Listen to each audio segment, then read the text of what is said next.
Thank you for joining us again for Letting the Bible Speak.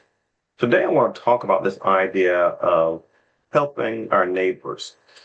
Jesus, in the book of Luke, the 10th chapter, verses 30 through 37, gives an illustration of who our neighbor is.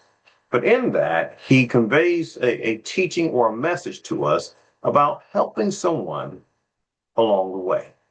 And it means that I have to pause. I have to take a break from this life, no matter how busy I may think I am or life may be, but I need to make time to give folks a helping hand. In Luke chapter 10, verses 30 through 37, the Bible says, Then Jesus answered and said, A certain man went down from Jerusalem to Jericho and fell among thieves, who stripped him of his clothing, wounded him, and departed, leaving him half dead. Now, by chance, a certain priest came down the road, and when he saw him, he passed on the other side. Likewise, a Levite, when he arrived at the place, came and looked and passed on the other side. Jesus begins giving this illustration by highlighting a person that is certainly down on his luck. And worse than down, here's a man that's been overtaken by thieves. He's been beaten to death, as it were, and left for dead, is the idea. And you have two religious people, two spiritual people, a priest and a Levite who comes and they look and they pass by on the other side. I think Jesus is trying to convey that these folks did not sort of, maybe they didn't see him, or maybe they didn't understand what had happened to him. You don't come and look and not realize that this person's been beat down and they have a need. In verse 33, Jesus says, But a certain Samaritan, as he journeyed, came where he was, and when he saw him, the Bible says he had a natural response. He had compassion. And that was the response that the Levite and the priest was supposed to have. People who were supposed to be God-fearing. And so maybe that's one of the first thoughts that we need to make sure we have in our mind. That the natural person who says that I am God-fearing and willing to serve God, their natural response should be compassion when they see someone in need.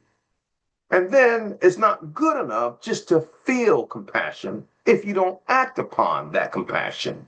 In verse 34, the Bible says, So he, this Samaritan, he went to him and bandaged his wounds, pouring on oil and wine. And he set him on his own animal, brought him to an inn, and took care of him. He didn't just leave him. He didn't just say this is somebody else's problem, but he took time to say that I will be here to help a fellow man in need. On the next day when he departed, verse 35, he took out 2 denarii, which was a sum of money. He gave them to the innkeeper and said to him, Take care of him, and whatever more you spend, when I come again, he says, I plan to come back. He says, when I come again, I will repay you. I will pay it on my time and on my dime. Here's a man that sets forth an example. Jesus used the illustration of the Samaritan and this one that was overtaken from Jericho, seemingly a Jew, to show sort of the dynamics of the relationship. You see, Samaritans and Jews didn't get along well. The Jews saw Samaritans as, pardon the expression, half-breeds. They were half Jews, half Gentiles. They would call them dogs. And yet this man, knowing how these folks may view him, still had compassion on his fellow man.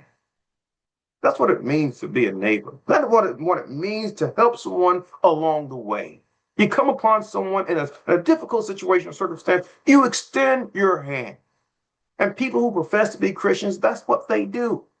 But there's many religious people today. And that's all they are, just religious. And they don't show the kind of character and attitude that Jesus demands of those who are his children. Jesus ends this illustration in verse 36 by saying, So which of these 3 do you think was neighbor to him who fell among the thieves? And the Samaritan or the lawyer that Jesus is talking to, he understands it's the Samaritan because he says it is he who showed mercy on him. And then Jesus said to him, You go and do likewise. It's not good enough to feel compassion in your heart and not do anything about it. The next time you have the opportunity to help somebody along the way, remember that is what true God-fearing people do. I hope this has been helpful to you as you think about sort of your relationship with God and you're on this journey to try to be more like him. If you'd like to study and learn more about what he says is required to be his children and to be like him, I encourage you to call 843-553-5157. Listen to the recording, leave a message, leave a question. We'll be more than happy to follow up with you. You can also text that same line with any questions that you might have. 843-553-5157. We'll see you next time.